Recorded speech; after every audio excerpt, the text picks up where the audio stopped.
day, everyone. Thank you for joining us today for this interesting webinar. Together with the Responsible Mining Foundation and the Copper Mark, we are thrilled to have you here for this discussion on responsible investment in copper. Before we get started with the webinar, just a couple of quick housekeeping items. We would like to let you know that the session will be recorded and we will share the link with all participants afterwards. All your lines are muted, but we will be taking questions in written form throughout the event. If you would like to send us a question, and we do encourage your participation here, please use the Q&A function of Zoom. The button is located at the bottom of the application if you're on a computer, and in the upper right corner if you use a smartphone. So please don't be shy with your questions and let us know what your thoughts and inputs are as we go through the conversation. So why are we here today? We are here really to look at copper as an important component and element that funds the clean energy transition. In a recent report of the International Energy Agency, it was predicted that there would be a 40% increase of total demand in copper in the coming 2 decades due to clean energy transitions and technologies in a scenario that meets the Paris Agreement goals. But this demand cannot be at the expense of people and the environment. So we must work hard to ensure that environmental, social, and governance standards are mainstreamed and to ensure that this transition isn't managed in a way that harms people and the environment. So access to finance is a key driver for adherence to strong environmental, social, and governance standards.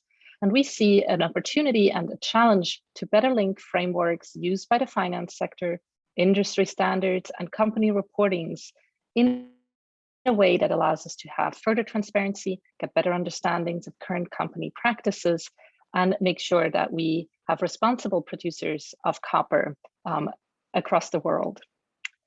Maybe just a quick word for those of you who don't know us yet at the Copper Mark.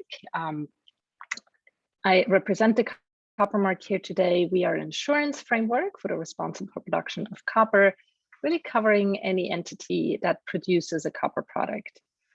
Our vision at the Copper Mark is that our participants are recognized as responsible producers of copper. So this means that they prevent, avoid, and mitigate negative impacts on people and the environment, and that they contribute positively to sustainable development. Launched just a bit more than a year and a half ago, we currently have 25 participants across the world, covering mining, smelting, and refining of copper. And between themselves, these participants cover just about 10% of the world's annual copper production. But you're not here to listen to me today, so let me turn to our great panel now. We look forward to hear from a range of experts today about the current practice and emerging expectations for disclosure by copper producers that can help support investment decisions. We want to discuss the role of voluntary standards in supporting those investment analysis and decision-making processes. And we want to ensure that there is engagement with copper producers on these important topics. I'm very pleased to introduce our moderator of today now, Sonia Balcazar as well. Balcazar, I'm so sorry, Sonia, for massacring your name here. Sonia is an international consultant with more than 25 years on the ground experience in socioeconomic development and corporate social responsibility. She was the regional development planning manager for Rio Tinto in Peru, and she worked for Rio 8 years until 2014. Currently, Sonia is a mining consultant and provides ESG, environmental, social, and governance risk advisory services based on social, political, and human rights due diligence for mining companies and investors. She's based in Peru and is a board and expert group member of the Responsible Mining Foundation. So we are certain to have a very great discussion moderated by Sonia. But before we turn it over to the panelists and to continue just with a quick set of opening remarks, I would like to turn it over now to our co-hosts at the RMF. Pierre?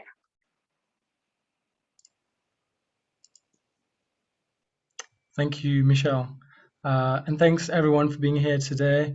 It's really a great pleasure to co-host this event with the Copper Mark today. And thanks for being here. For those who don't know, the Responsible Mining Foundation, we are an independent, not-for-profit research organization based in Switzerland. We do a lot of research. We create, develop, publish methodologies, tools, frameworks on responsible mining. And we were established 7 years ago with the vision that responsible mining should benefit the economies, improve the lives of peoples, and respect the environments of producing countries, while allowing for companies and their investors to make a fair and viable return. And I'm particularly excited to be part of this event with the Copper Mark because we really hear often from mining companies and sometimes from investors or capital providers that there are too many initiatives on responsible mining. Really, there are too many. We would just need one or two standards to roll them all and it would be fine. And I think we all need to acknowledge that there are problems in the mining industry, and this multitude of initiatives, standards, frameworks, tools, guidance, certification schemes are trying to tackle and help the sector and all stakeholders to address them. So we are more a consequence of the negative impacts and the harm that is still being caused by the mining industry and not the other way around. That said, it's really important that we not reinvent the wheel every day, and that we create synergies and bridges where we can. And I think this is what we're trying to do also today, bring different perspectives with the same objective at the end of the day. Now, when it comes to, I think, the role of investors, financiers, capital providers, banks, they have a great role to play, a very important role to play, and they can drive positive change. I think two examples that we see in our research, and one is really, I think, straightforward, is all the effort, the combined effort that's been made and pushed for by investors since 2019 on tailings management, tailings transparency after the disaster in Brazil that just happened after another disaster that had happened 2 years before. And we could really see in our research how it had an impact on many companies, this request from investors. Another example would be water. We know water has been very high on investors' agenda for a number of years now, and we can see that many companies are doing something on water, mainly on water consumption and water withdrawal. We would like companies to also attend and look at water quality issues, but we think with the help of the finance community, if we push collectively towards responsible mining, it will make a great difference. And before I give the floor to Sonia to properly start this panel discussion, one thing I wanted to say is, ESG, I think, is under attack. We can see growing criticism if you read international news and papers. There's growing criticism against ESG, and I think some of it is based on facts and is there for a reason. That we need to make sure that what we call ESG risk, what you are looking at in terms of ESG, is meaningful, is tangible, and is related to practical outcomes, impacts, and better practices on the ground. So that said, I welcome you again, and I'll turn to you, Sonia, to start this panel discussion. Thank you very much.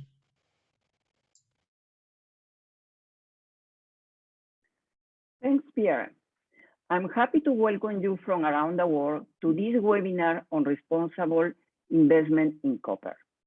We had almost 300 registered, and as Michelle said, it is my pleasure to be moderating this event, and I'm joined today from Lima, Peru.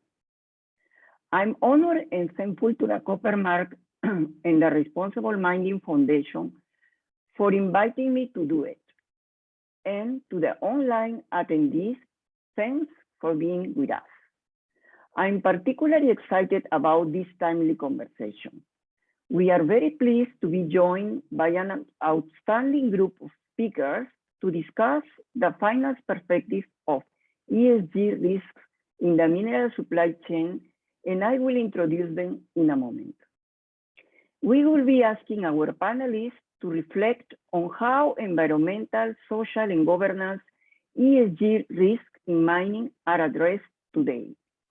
And more importantly, how we ensure that higher production of critical minerals such as copper to support low carbon energy is done in a way that minimizes environmental impact and not only does not harm people, but offer opportunities for communities close to the mines in rich resources countries.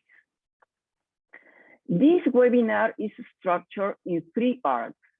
We will have 2 rounds of questions for each panelist, and for the last part, we will open the floor for questions from the audience, as Michelle already mentioned. Now, moving into the first part, let's turn to our speakers we have with us today. Rachel Davis, who is the General Manager of Strategic Marketing in Rio Tinto's commercial team. Rachel is an experienced commercial leader with a track record of delivering compelling customer value proposition. She joined Rio Tinto in 2019 to help define the commercial copper growth strategy.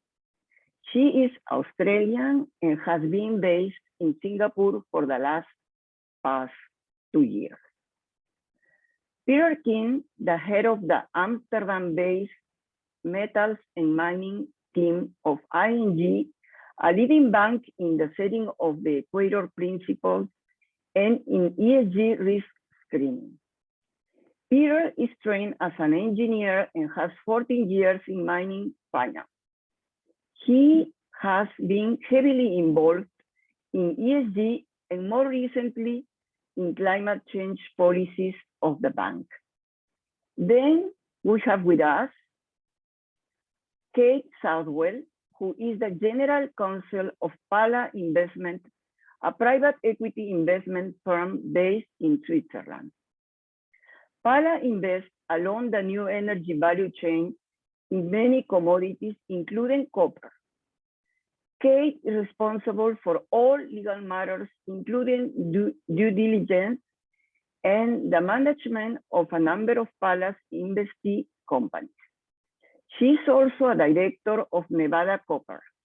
Kate holds the CFA certificate in ESG investing. And last but not least, John Gretzhage, who is an advisor with the energy and extractive practice at the World Bank, helping with the development of its climate smart mining initiative. John has worked on issues related to climate change and sustainable development for resource-based nations for over 25 years. And now we will start our first round of questions for our panelists, who I would like to ask them to share with us their perspective on how ESG risks in mining are currently addressed. First, I would like to turn to Rachel Davis.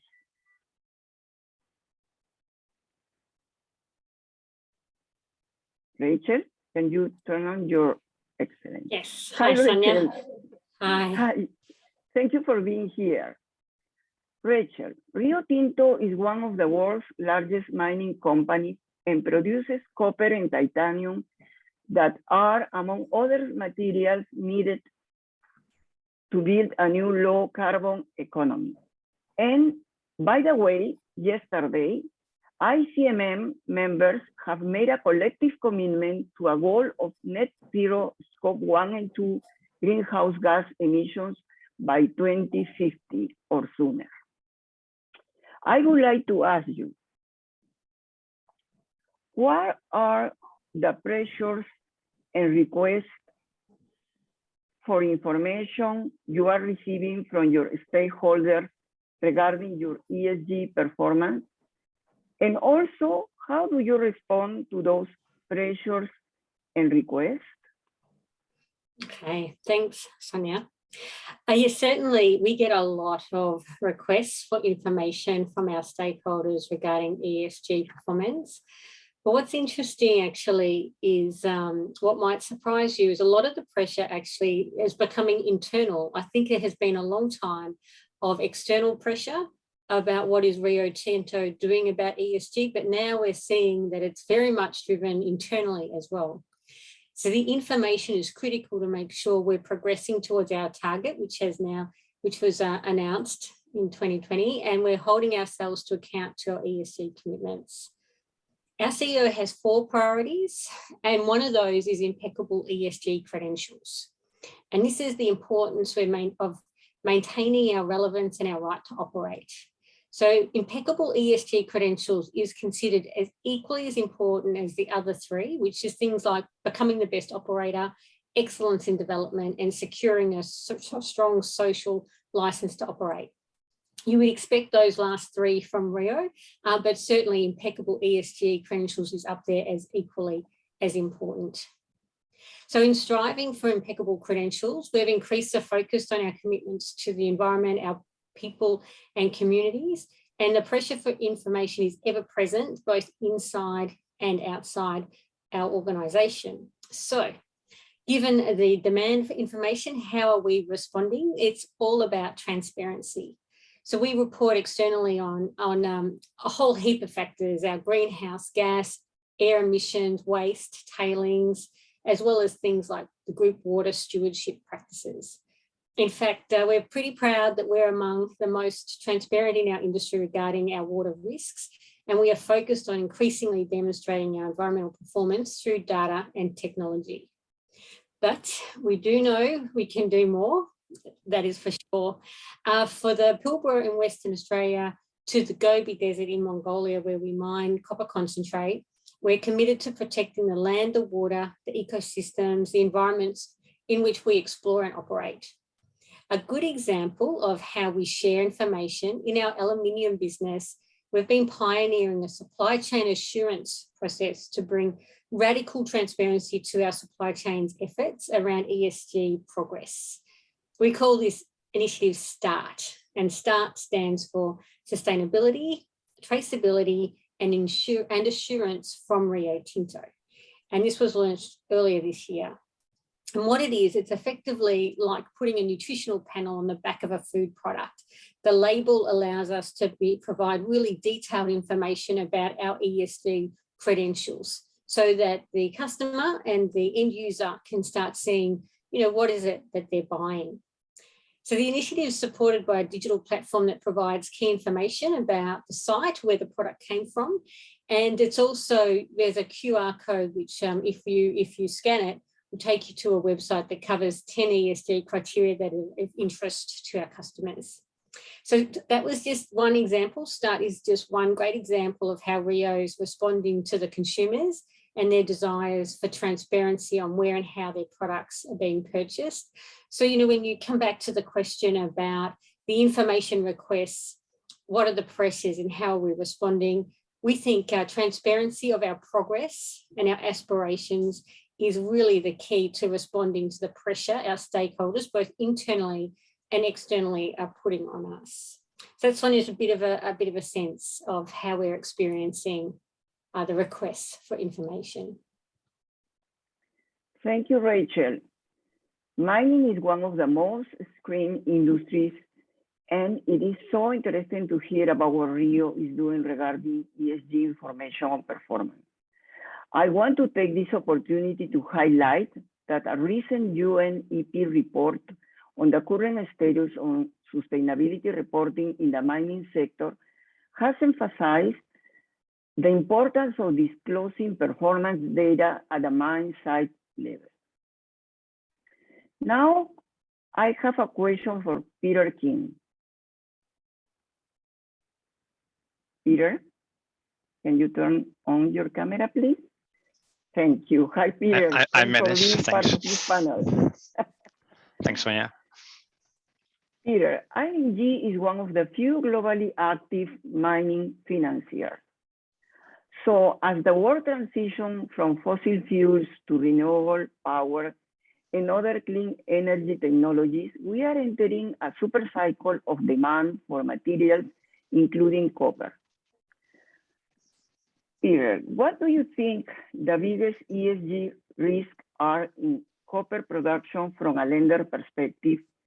And where do you see the priority focus areas going forward? Thanks, Sonia, and also more than pleased to join this panel.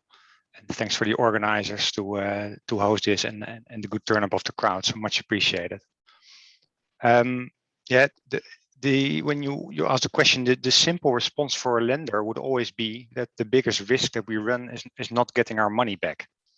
And if you translate that to ESG, then of course it's ensuring that the company has a local license to operate, that the risk of fining or losing operational licenses is well managed, so that the company can continue to operate and ultimately pay back the loan. Yeah, of course, we reflect that into our ESR or ESG due diligence and ensuring that we onboard the right clients. But if you look a bit deeper, for us as a retail bank, it's not just about the single loans that we have outstanding and whether we get our money back there, but the biggest risk that we face is actually our own reputation, which can be much larger and can lead to lowering of trust of our retail clients who put their deposits with us as a bank, and us being seen to invest in unsustainable business. And I think that's even a bigger challenge than doing a proper ESG analysis on a client or doing a proper credit analysis on a client. And I think the industry faces a lot of negative perception, despite that we all realize how much copper and other metals will be required for the energy transition. So the way that we deal with that is strong policies, but also more and more public disclosure and stakeholder management to explain what we do in the industry, what our role is, and how we assess our client base. Yeah, perhaps to add to sort of new trends, I think historically the focus has been on ESG, ensuring that the environmental impact of clients is manageable, biodiversity, impact on local communities, also emissions, water quality. I think that's something which we covered, at least for the mining industry, over the last 15 years. And we were one of the first banks to actually screen all our clients and all our transactions, not just in mining, but across all industries. We have been at the forefront of developing the Equator Principles, basically setting a common set of high standards for any greenfield project to be built.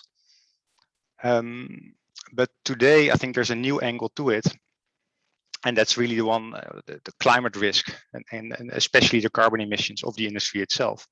And while copper is required to decarbonize the globe, there are of course still direct emissions, Scope 1 and 2 of the industry, and net zero commitments of many parties out there. But meanwhile, the industry of course continues to emit. And how we feel that is basically from two fronts. The European Central Bank is really pushing the banks under its regulations, including ING, to quantify climate risk in our books, to adjust capital models, to do stress testing under different climate scenarios. And that quantification step is a big one. So trying to get all climate risks, both physical and transition, to identify those, to start to measure them, and then to run different scenarios through our book. But it's not just the regulator that's putting pressure on banks, or which faces an ESG risk to us supporting this industry. It's also coming from NGOs, and you might be aware with the court case in the Netherlands against Shell, where they were forced to take bigger action to reduce their own emissions, Scope 1, 2, and 3. Today, the same NGO announced and went public in the Dutch media that they will go after another large Dutch bank, Rabobank, for being perceived to do insufficient on climate change, and this is especially linked to farming. But also ING was mentioned there. So NGOs also start court cases against banks for their investments. So these I would consider the biggest ESG risks that we as financier face, which are slightly different perhaps than the actual risk that companies need to deal with on the ground. And to conclude or to reiterate the message that was shared before, yeah, we deem copper to be massively important for the energy transition and for the electrification. And the challenge to keep the sector investable and making sure that the copper that will be mined is done in a sustainable way and supported by a strong investor base, both in the capital markets and via banks, we believe is the way to go.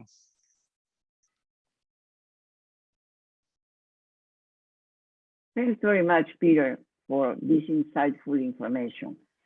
I would like to say that given that all of my career has been around sustainability, I am delighted to see the rise of interest from bankers and investors on promoting ESG.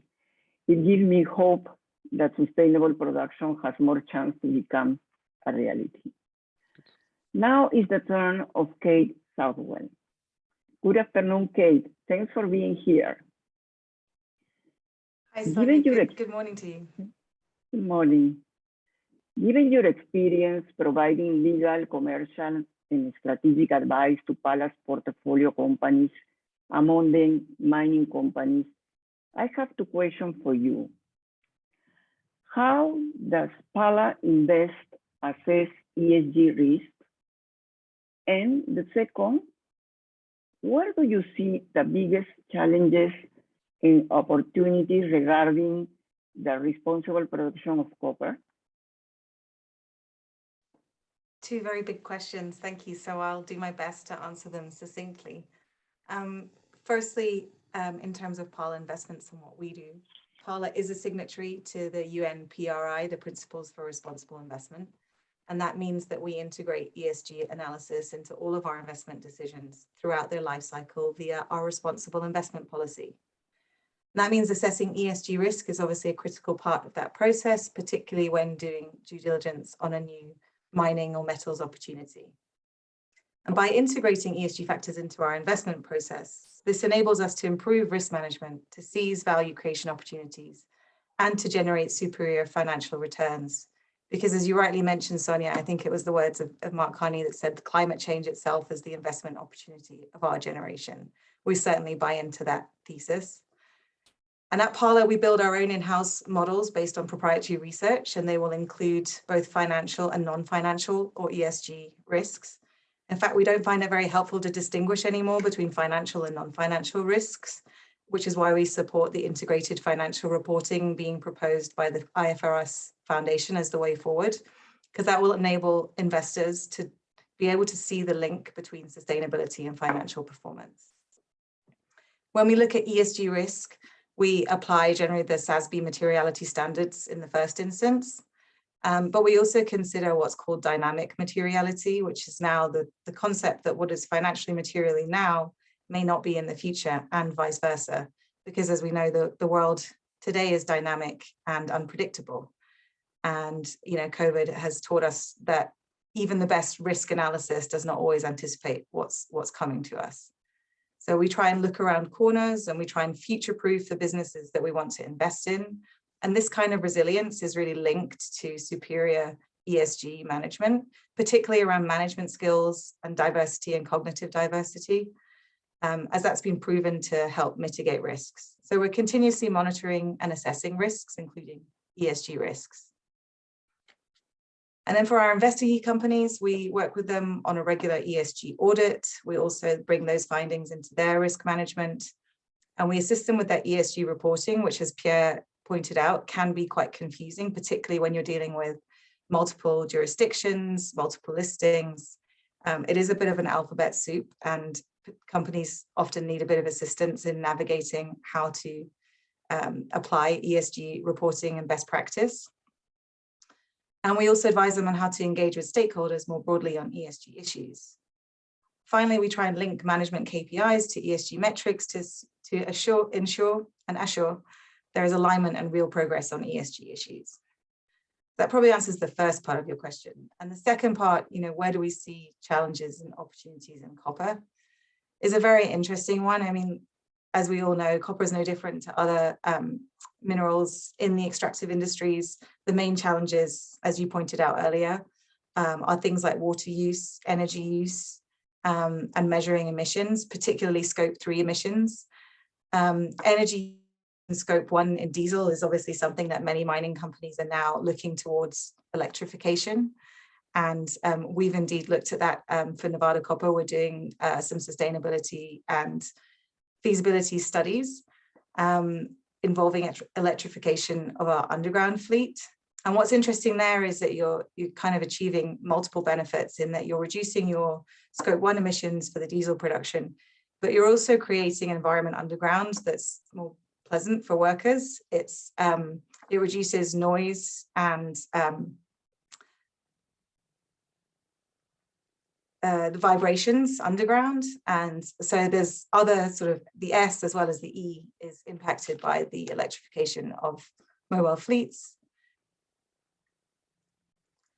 So I'd say the other, big challenge, again, as Pierre pointed out, is water use, and reducing water use obviously reduces costs. And if you can find creative solutions, such as, for example, reducing water in tailings will reduce the output of tailings themselves, but also there are some interesting studies in turning tailings into geopolymer cement for backfilling and paste filling, which again will not only reduce costs, but will reduce the environmental footprint of copper operations.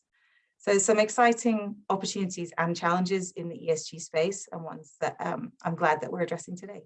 Thank you. Thank you, Kate, for mentioning the challenges and opportunities you are facing. It is very important to learn about them. Over to you, John. John Drexage, if you can turn on your camera, please. Hi, John. Hello. In 2017, and correct me if I am wrong with this date, the World Bank published a report that showed, hold on a minute, I have a problem with my camera, okay. That showed that Paris Agreement scenario was a mineral intense one. So you launched the Climate Smart Mining Initiative to support rich resource developing countries to best cope with this new increased demand for minerals. I know that you are presenting a few slides. I want to ask you two questions. Could you provide us a brief summary of the main findings of the Climate Smart Initiative? And secondly, what are the challenges and opportunities to reduce the environmental and social footprint of minerals necessary to support this clean energy transition? Thank you very much, Sonia. And also my thanks to the organizers, Michelle, Pierre, for providing this great opportunity to provide, to participate in this important discussion. If we could go to the next slide, please, Hillary. I'll get right down to it. I thought maybe, Hillary, yeah. No, actually, that's not the next slide, is it? Oh boy. Sorry, we have a bit of confusion in terms of what we shared. It's okay, Hillary. I'm just going to speak to it. Maybe keep the previous slide up for now. I just wanted to provide a bit of context. We heard already references being brought through Sonia and the other panelists in terms of the mineral intensity of minerals and metals required for clean energy technologies. In fact, what the report in 2017 and then significantly updated in 2020 and then confirmed again by IEA's latest report is that we have an ironic situation whereby the more ambitious the climate scenario, the more minerals will be required. And this provides so as we get closer to, folks had said 2 degrees, but now they're saying no, 1.5 to avoid true disastrous consequences for the globe. That means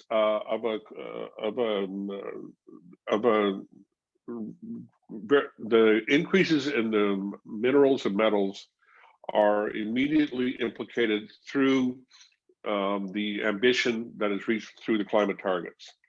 So to give you an idea, if we wanted to reach 1.5 degrees centigrade, our estimate, and these are only, they're broader estimates, but that it would require more than 3 billion tons of minerals and metals to achieve such a below 2DS mark. That's equivalent to something like 300,000 Eiffel Towers. You can go to the next one. Or then in terms of the demands then for mineral technologies, what this provides is really quite stunning. For particularly minerals and metals required under for a battery collection or a battery development, you're looking at in the hundreds of percentage increases for graphite, for lithium, for cobalt, as well as for others. Even for copper, the estimate is that this would mean an increase of over 7% in demand. And people would say, well, what's such a big deal about 7% compared to the hundreds of percent? Well, if you take into account that 18 million tons of copper are produced on average per year, and that it's already growing at a rate of 575,000 tons per year, you add on to that 18% or 7%, and you're looking at an additional 1,250,000 tons required in order for us to meet that. Given the kinds of challenges we have, not only with greenhouse gas emissions, but local environmental impacts, that is going to be, such as in tailings, with copper, of course, we have a concentration level of mining that is only at 1%, typically, and many now mines are going under 1%. That has huge implications for the local environment, particularly tailings. In response to that, we created the concept of climate smart mining, and it was launched in May 2019. And the idea behind it is that it would support the sustainable extraction, processing, and recycling of minerals and metals needed to secure supply for low carbon technologies by creating shared value, delivering social, economic, and environmental benefits. And then in terms of the framework of how we've addressed that, we've developed we developed what we call building blocks. And they are covered 4 themes under climate mitigation, climate resilience, circular economy, and creating market opportunities. These are, and thanks to the support of Rio Tinto, Rachel already spoke on her behalf, as well as Anglo, as well as the contributions of the Dutch government and the EU, we are now developing projects in each of those theme areas that at some point, I can provide more information, but won't in this presentation. Yes, next slide, please, Hillary. As far as the World Bank is concerned, and I think it's important people understand that because this is, of course, about the financing. And I think the most amazing thing of what's happened in the World Bank, as somebody who's worked indirectly with them now for about 5 years, is the radical nature of the change that's gone on in the bank in terms of how climate has been completely coordinated and integrated into all of its practices. It is no longer sort of so much a separate practice or a separate department as it is an integrated theme that is developed throughout all country reports. In that sense, what the World Bank does is not so much support capital projects, particularly out of the IDA. We do not, in fact, support capital projects whatsoever. What we do is work with governments to make sure that they are going to effectively integrate climate change into their development aspirations and into their plans. So there's something that's just being initiated called Country Climate and Development Reports that help countries to prioritize exactly how they're going to address climate in the context of their larger development priorities. They come to us at the Climate Smart Mining Initiative and saying, well, what is your perspective on those development reports? And so we are actually contributing to the World Bank Group climate action plans by providing climate smart mining inputs into World Bank country climate change development reports. Examples include Russia, Ukraine, China, Kazakhstan, Angola, Ghana, Argentina, Honduras, and a suite of others. And effectively what it's doing is saying you need to be wise to the fact that there are these minerals and metals that are going to be growing in demand to meet the supply required for those green technologies. And that you need to be best situated, not only in terms of the resources, but as the panelists have previously pointed out, that we need to do it in the context of providing a climate smart approach, and an approach that respects ESG principles wholly and fully. And that this is particularly important for developing countries to do it, because we are seeing an increasing interest by investors and by OEMs to only invest in mines and extractive practices that have good governance, that carry strong ESG principles, and that are also seen to be addressing greenhouse gas emissions and climate change. I think I'll leave it at that. And thank you again, and sorry for the confusion in the beginning as far as the presentation was concerned. Thank you, Sonia.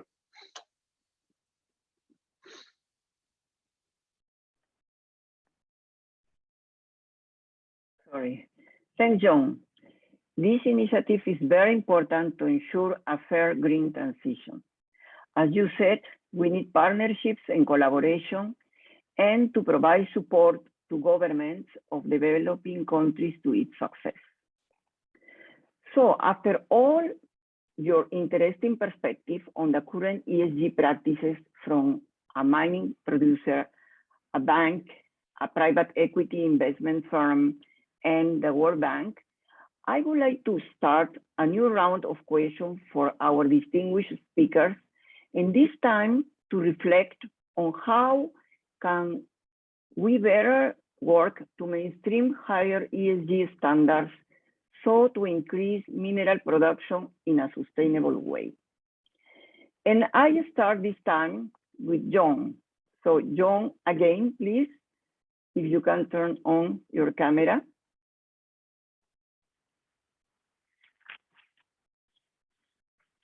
Thank you, John.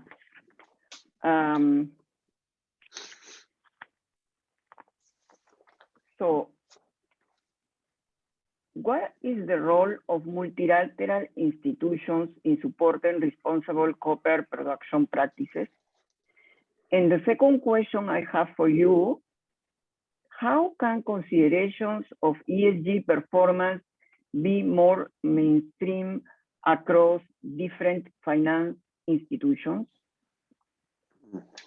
Okay, thank you very much. Those are very good questions.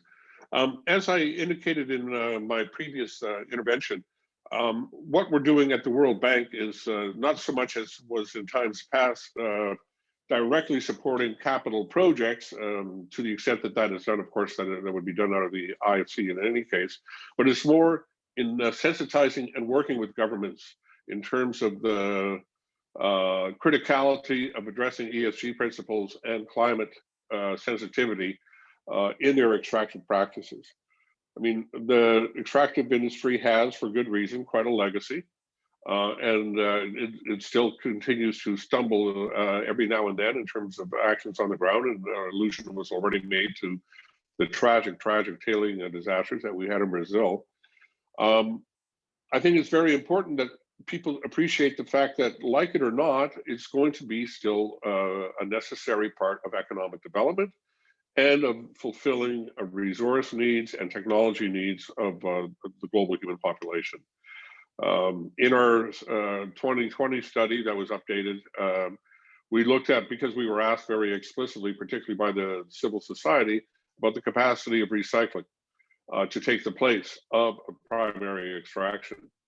And we've done a number of scenarios, and just given again the incredibly intense, maturely intense nature of the transition, primary extraction will still be required, and it will be required in areas that in fact are very sensitive environmentally. That is, to a large degree, in tropical forests. One of the things then, again, that we need to sensitize folks to is that in meeting that demand for those critical minerals, we are opening up areas for exploitation that are environmentally sensitive, where there is many, the tropical forests in particular, both in Southeast Asia, in Latin America, and in Africa, are, unless these things are sustainably developed, in danger of providing an immense amount of biodiversity loss. To give you an idea of just how much this has increased, the average of major forested areas where large-scale mining was active had been in the area of 5 to 10 activities up to the year 1985. Thereafter, we're looking now at activities in over 140 major mining activities in major forested areas on an annual basis now. So we've been developing, as part of the Climate Smart Mining Initiative, something called Forest Smart Mining, where once again, we're looking at where the private sector can play a more innovative way of supporting biodiversity conservation along with future ecosystem enhancement. We've seen, as Sonia, you mentioned, I believe it was you who mentioned that we've had these fantastic announcements lately from major mining companies, whether it's through the ICMM or the Mineral Council of Australia, for net zero targets by 2050. What we want to do within the World Bank is to make sure that we can help expedite those kinds of targets and those kinds of goals for these companies in developing countries, where governance can be a real challenge and transparency can at times be a challenge as well.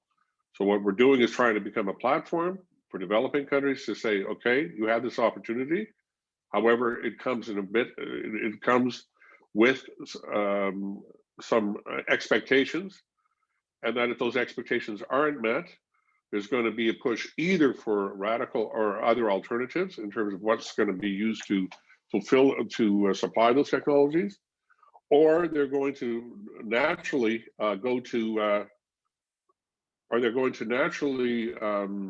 go to constituencies and countries where there is good governance and where transparency and reporting and ESG principles are effectively announced. So you just saw last month the announcement at BHP and Tesla that Tesla will have a discrete purchase agreement with the operation in Australia. That's for good reason. It gives them assurances of good environmental practices and hence addresses those concerns from investors, civil society, and governments. Thank you.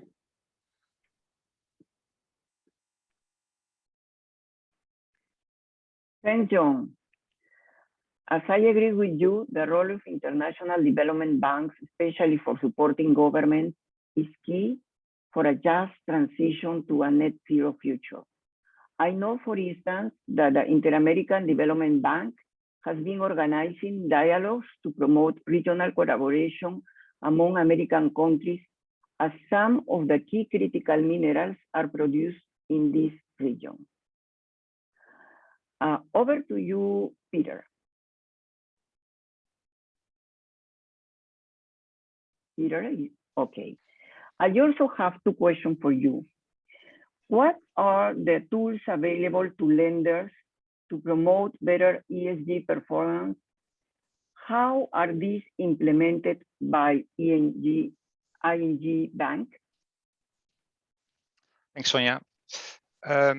Of course, the most powerful tool we have is our client selection and dealing with the clients that we want to deal with. And that's something historically, which was the main focus of our ESG screening, basically determine which part of the industry or client base that we are uncomfortable dealing with. And that can be done on a negative news screening, companies with a too high controversy rating, or actually excluding complete industries like thermal coal mining, where we stepped out just prior to Paris. Yeah, of course, an exclusion strategy won't bring the world an awful lot further. And I think what we have also done, so other tools available to us is, for example, and I think that was already flagged, that we helped founding the Equator Principles, basically setting a set of standards for all projects to adhere to, widely used in the mining industry and picked up by the vast majority of banks active in the mining sector. And that's basically applying the World Bank standards and disclosing those to all stakeholders, including our own stakeholders as a bank. Then following that, there was a trend, or there is still a trend, where I think there's this real belief that sustainable business is better business, and that it's a better credit proposition as well. So as a bank, we have been looking to over allocate to the better performing clients in each and every industry. So provide larger financing tickets to support them in building their business. I think a backdrop that what we have here today is that, for example, in the EU taxonomy, which is being used to measure the amount of sustainable assets in at least the European banks, there is a definition of sustainable aluminium, but there's no taxonomy on copper, if I understand it correctly. So that's, I think, an area also a challenge for the copper industry to ensure that there will be an externally recognized label for reporting sustainable business, because otherwise we're just stuck with windmills as sustainable assets, and everyone striving for those rather than also supporting other parts of the real economy, which are ultimately required to facilitate both energy transition, but also make sure that the businesses are run in a proper way. And I think, yeah, most excitingly, and the newest trend, although not that new anymore, it's becoming mainstream, is and not just looking at the purpose of funds and investing in a green project, but is actually creating sustainability linked loans and bonds, whereby depending on the ESG performance of a client, the interest that a client has to pay, or the cost of their capital, reduces if they meet tangible ESG criteria, and those can be on water uses, emissions, lost time injury rates. All these elements can be taken into financial products, and it can lead to a discount for clients who meet their targets on those levels. And that's a trend we've seen in the last couple of years.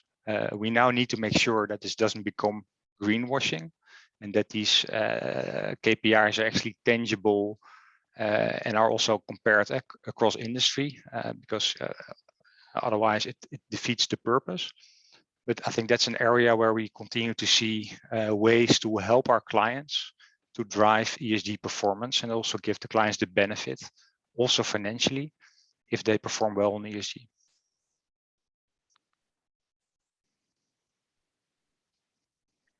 Thanks, Peter. You address a topic that is very dear to me: tangible, real KPIs, such as the one you are using to track ESG performance of your clients. I'm going to refer to 2 points of my personal experience setting KPIs. One is when we were discussing inside a responsible mining index about what kind of indicators to include for the measurement of ESG. We decided to go beyond commitments, such as having policies in place, and included action and effectiveness indicators too. And my other personal experience is on the challenges mining social performance practitioners like me face when trying to build meaningful KPIs that really measure the trust from the community to the company. And now I have a new question, two questions actually for Kate. Kate, do you see an increase in awareness and urgency among mineral producers to address ESG performance? And in that context, what are some of the remaining challenges for investors to make informed decisions on responsible investment in copper? Thank you, Sonia. A number of the panelists have already touched on this, but I think clearly this is a worldwide trend among mineral producers. There's definitely an increase in awareness and urgency, and a so-called race to net zero. I mean, almost all the major mining companies have made statements around their goals, including, as John mentioned, BHP's bold statement on those Scope 3 emissions, which you'd see more rarely than commitments on Scope 1 and 2, which is great. Having said that, there is obviously a need for not just a statement or a goal on one's emissions and GHG targets, but also a plan and science-based targets to get there. So I think these issues are in the boardroom, they're on the agenda, and they're becoming, an integral part of strategy, not just an item at the end of the board agenda, which is great. I think there's certainly awareness. Urgency is a little bit more selective in that some companies are obviously faster than others. Some are further along the curve. And again, sometimes that depends on the jurisdiction that they may be based in. And I think there is a potential for smaller companies and producers with less resources to be overwhelmed by ESG reporting and compliance. And they may still be doing a good job and have a great corporate purpose, but perhaps they don't have the time to prepare a detailed sustainability report. I think the urgency point is also driven by the point that Peter mentioned in terms of access to capital. There's definitely an awareness that to attract generalist investors, the industry and investors themselves need to show improvements on the ESG side, particularly in light of high profile incidents in tailings and the Jacan Gorge incident, for example. And there's pressure to demonstrate not just sustainability, but a sustainable business plan that includes circular rather than linear business models, which I believe has also been asked by some of our audience today. So I think there's a growing awareness that cost of capital is linked to ESG performance, be it either the company trying to raise green bonds or for a green purpose, or to link their financing to ESG covenants. And in any case, I think poor ESG performance is going to alienate both generalists, investors, and lenders in the sector.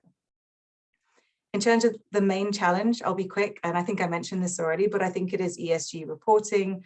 There is no standardization yet. And as we know, the quality of sustainability reports can vary greatly. I think the IFRS global standards will be a great step in the right direction, because all companies will essentially be integrating ESG metrics into their financial reports, and therefore investors will have measurable, consistent views on ESG performance among different mineral producers. So I think that's incredibly important for our sector. And, of course, accreditation like the Copper Mark will also help to demonstrate that companies' credentials are as good as they say in their sustainability report, because I think selective disclosure is always a bit of an issue for the sector. Thanks.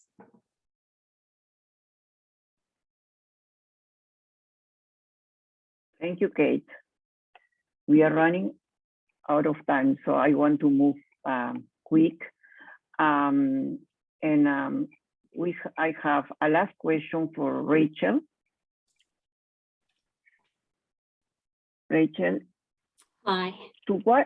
Hi again.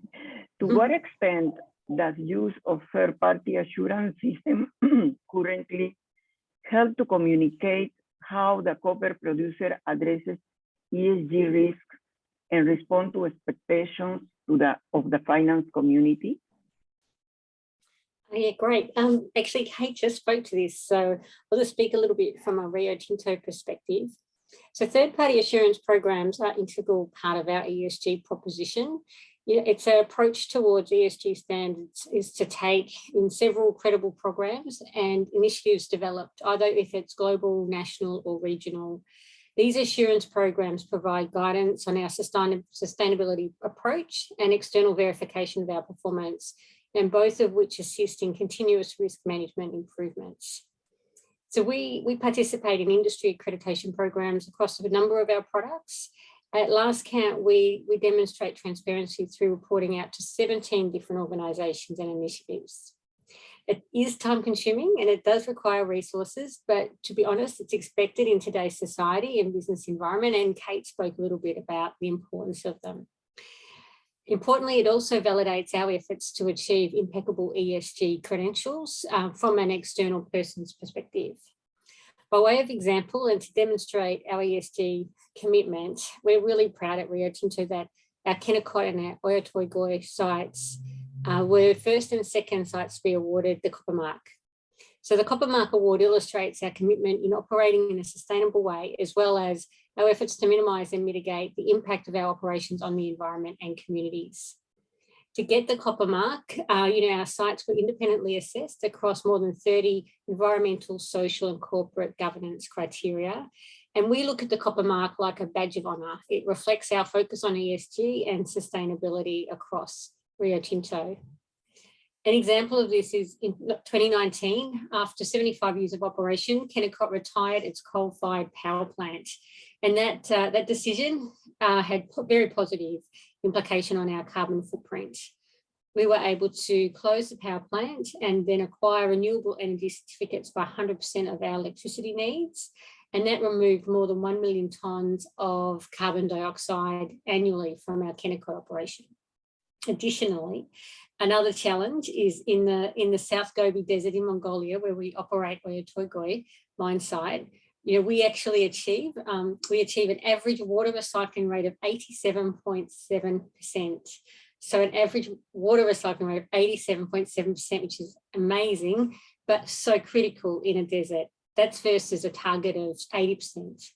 So these water use rates are among the most efficient in the world for copper mining, and we're very proud of it.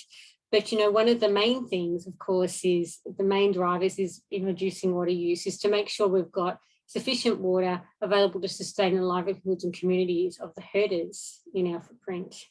So just to sum up, third-party assurance programs with industry credibility, like Copper Mark, for example, it actually gives our finance community confidence. We have the processes and systems in place to meet their and also our ESG expectations. Thanks, Sonia. Thank you. So we are going to start with a question from the audience. And we see that the conversation is going a lot around carbon and net zero. So I want to take one question that is from Reinhardt that asks, can we look at ESG impact across value chains the same way we do on gas emissions, like scope 1, 2, and 3 of activities impact? Who would like to take this question? Okay, go ahead, Peter. Yeah, I think we were all asked to open our cameras at least, but I'm happy to give it the first shot, Sonia. Yeah. I think we can. Right? We need to identify sort of the value chain that we look at, which is, I would say, from start of mining till pure copper or copper cathode. And I think the emissions in that chain can be measured. And there are already voluntary company disclosures, but also already data providers who currently measure and report on the amount of carbon emissions per ton of copper produced or per ton of equivalent copper produced. So this data is out there. It will get more reliable over time. And also related to the question on EU taxonomy, what has been done on steel and aluminium to basically set a level at which it's considered green could also be done for copper in the very same way. Thank you, Peter. I don't know if someone wants to add something about that question. Yeah, I can add to that, particularly around ESG. So we are seeing a really keen interest from what we call our end users, which are the manufacturers, a very keen interest. They want to understand what's going on from an ESG perspective upstream. And they're asking the fabricator, and the fabricator is asking us. And this is where I think the idea of START came about in the aluminium business. It enabled us to share our ESG credentials with our customer, and then they can then share that with their customer with a view that in time that can then go down to the consumer. And so it is, I think whilst the question was really about how do we measure it, I think we're getting there. It's going to take a while. Things like blockchain are going to be critical and traceability, but certainly the interest is there. And I think once the interest is there, capability will come pretty soon afterward. Thank you, Rachel. So I'm mindful of the time. I really don't want to overrun, so I have time for only one more question. At this time, the question is from Carlos. How does circular economy influence ESG standards? Can it be a strategy to obtain social license? Who can go? Yeah, if you don't mind, I might take a stab at that, Sonia. It's a perfect segue because I was going to follow Rachel by talking about the circular economy. And I think that's sort of been the next great phrase or next great initiative going forward in the world of sustainability. And I think one of the things that we've seen is that as the idea and the framework for the circular economy is being developed, there's a very strong emphasis on the downstream side. That is from processing going forward. And forgive me I think that where there hasn't been paid enough attention is the upstream side, and that there has to be considerably more focus and attention being paid to the possibility for the recycling and retrieval of materials on the upstream cycle. So we're looking, particularly in the case of copper, tailings. And I think that there has to be, but even in landfill sites, we're hearing more and more about the feasibility, given the incredibly low grades that copper and nickel and some of these others are being mined at. The whole idea of the circular economy and recycling, in other words, the idea of materiality has to be seriously addressed by the mining industry. We have to take that on seriously, those concerns about materiality, even though they make a huge contribution to the overall global warming issue as far as the green technologies are concerned. We do have to be a lot more vigilant about trying to address materiality. The last thing I'd like to mention is just the amount of R&D now that goes into all this stuff out of the mining industry. Is just, for somebody who's worked with the mining industry directly for about the last 15 years, it's a wholesale change in the R&D and in the whole approach that these companies are taking. And it is it's great to see. I just have to mention that. I don't mean to be on the soapbox, etc., but there's a true transitional attitude going on in the industry that I have to say I'm very pleasantly surprised to see. Yeah, Sonia, maybe if I can just jump in to take John's point a bit further. I mean, I do believe, thank you. I do believe, John, you're right, that the circular economy is on the board agenda now because people understand that a purely linear strategy is not sustainable and is not what investors or consumers want to see. I mean, I touched on two examples earlier when we talked about the fact that there is potential to reuse tailings to backfill in paste plants, which is an example of using waste for something that the company would otherwise need to purchase. And I'm also aware that Codelco in Chile, as you say, are spending a huge amount of money on innovation and trying to find solutions. And I heard one example of they were using the tires from their trucks, reusing those into building construction materials, because obviously the tires at some point just get disposed of otherwise. So I think there are great, creative, innovative ideas in the sector that help to move the perception of the industry, beyond a linear one to a circular one. And we need to look beyond recycling because people think that recycling is the solution to not having to mine any more metal. And unfortunately, that's not the case. But I do think there's some great innovation and great, frankly, capital being deployed to find solutions to some of these problems. Thank you, Kate. I think with that, I want to thank you so much to the participants for your very relevant questions that gave the opportunity for more thoughts and discussion. But before moving to the final round of short interventions, I think it's going to be like 30 seconds for each of the speakers for your takeaways. I would like to share with you my key takeaways from today's discussion. So I think ahead of COP26 and in the framework of the Sustainable Development Goals, companies and governments are signing up to reduce emissions and to commit to a more sustainable way of mining. The whole world needs to take advantage of this new supercycle of mineral demand. It is crucial to convince people from countries where the mines are located of the benefits of mining. And financiers are well positioned to help organizations carry out ESG reporting more efficiently. The Copper Mark and the Responsible Mining Foundation and other voluntary standards can provide information to support better ESG investment decisions. I think this timely conversation could be an important initial moment for alignment and convergence of most current ESG initiatives. So now I would like to give, as I say, 30 seconds to all of our panelists to your final comments and takeaways. Let's start with this time with Kate, please. I'll be quick. Thank you, Sonia, for moderating such an interesting discussion. And I would just reiterate, I think this confirms the convergence of decarbonization and the investment opportunity in the copper space. We are increasingly bullish in the medium to long term. And I believe at least half of the copper consumption growth is going to come from decarbonization related sectors. So a very exciting space to be in. Thanks. John, your final comment, please. Yeah, I would just wish to say thanks again. I really appreciated the opportunity to participate. And the core of the issue is, how are these companies going to be able to deliver on their net zero commitments while at the same time the demand for a whole suite of minerals and metals is going to be exponentially increasing? And that's the core of the issue. And let's address it directly.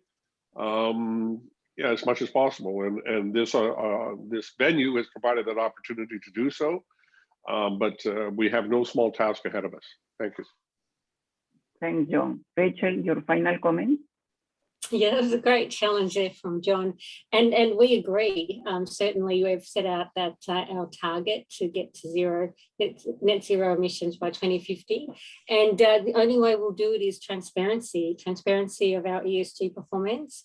And that does two things. It demonstrates externally our progress, but it also holds us to account and make sure we're having fact-based conversations. But one thing I would say is this is a community agenda. We know we can't do it on our own. So hence, therefore, we're working a lot with our industry partners like Coppermark, customers, suppliers, and we're investing a lot in capability and really understanding what it's going to look like. So this is a journey, and on behalf of our business, people and communities, we're very grateful to our stakeholders who insist on transparency and progress with our ESG performance. And so thank you, keep it up. It's really important. It keeps us on our toes. Thank you, Rachel. Finally, Peter, your takeaways, please. Yeah, I would echo Rachel's words. I think there's a massive challenge for all stakeholders, and not just the industry, but also financiers and external rating agencies, and also local stakeholders and governments, to ensure that in a sustainable way we meet the needs for the energy transition without negatively impacting local communities or biodiversity systems. So this is a massive challenge. It can be done, but it requires a constructive approach from all parties. Thank you, Peter. Well, a big thank you to all the speakers who have shared their insights with us on this very current and important subject. It has been just a joy to be in this engaging conversation. And finally, I must thank the Copper Mark and the Responsible Mining Foundation for making this outstanding event possible. It's been a luxury to be part of it. And with this, this is all from my side, sorry. And I turn it over to Pierre for the Responsible Mining Foundation closing remarks. Thank you very much, Sonia, and thanks to all our panelists. I think it was a very interesting conversation today. So on behalf of the Copper Mark and RMF, I'd like to thank everyone. And maybe my closing remark with the minute that's left, I think we've talked a lot today about carbon emissions, water, environmental risks. We may have not touched a lot on the social issues, and I think climate change is exacerbating and adding a lot of pressure to existing socio-economic issues in the mining industry. And one thing that I'm sure all investors, companies, banks want to avoid is another financial crisis and another financial bubble. And when you look at the moment, the amount of money that is being injected in ESG, in responsible finance, in sustainable funds, there's really, I think, an urgent need to show the linkages between what the ESG terminology and what we do on a daily basis on ESG, and the real living condition, working condition on the ground where mining happened. And I think this is what's driving a lot of the requests that we see now from all stakeholders to know what's going on at the mine site level, at the asset level. And I know Sonia mentioned it earlier in the conversation. UNEP also highlighted this need. We really need to know what's going on at the mine site level. Otherwise, how can we make informed decisions? So I'll leave you all with that, and I thank you all again. I wish you a good day, good night, wherever you are, and we'll see you again soon. Thanks. Thank you. Thank you very much. Bye.